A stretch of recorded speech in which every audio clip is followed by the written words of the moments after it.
সাকিব খান জবাই দিতেছে, সাকিব খান কুপাইতেছে, সাকিব খান হেরোইন খোর, সাকিব খান মানে ড্রাগ অ্যাডিক্টেড।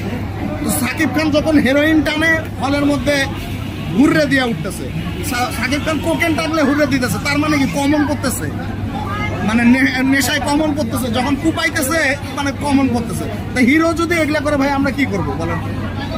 মানে আমি বলি না, মানে এই সিনেমা মানে যেটা দেখলাম বরবাদ দেখলাম, পুরো সিনেমায় মানে চরম লেভেলের সাইকো এবং ড্রাগ অ্যাডিক্ট।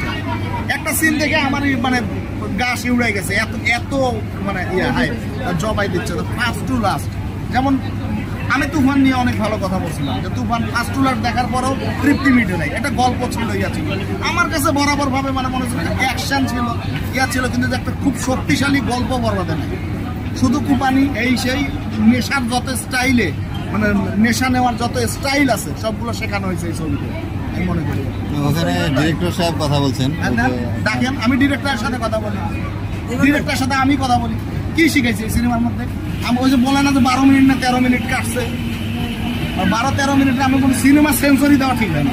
মানে কি গল্প ছিলই না? আমার কাছে ভালোই লাগে না, বরবাদ ঘুরে খালি কুপাগুলো খালি মারামারি, অ্যাকশন, চিত্রনাট্য দুর্দান্ত, চিত্রনাট্য দুর্দান্ত, চিত্রনাট্য খুব দুর্দান্ত, ক্যামেরা মেকিং দুর্দান্ত, এডিটিং, বিজিএম খুব সুপার, সুপার সিনেমা সবকিছু। কিন্তু ভায়োলেন্স এবং গল্পর কোনো শক্তিশালী গল্প ছিল না। সাকিব খান এসে বারবার নিজেকে ভাঙতেছে, সাকিব খানের চেঞ্জিং আসতেছে, সাকিব খান মানে সে যে সব ক্যারেক্টারের সাথে মানিয়ে নিতে পারে, এটাও একটা সুপার বিষয়।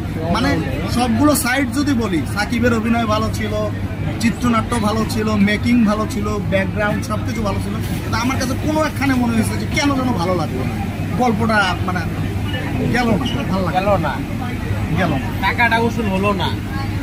টাকা ঈদের সিনেমা দেখছি এই চিল্লাল এই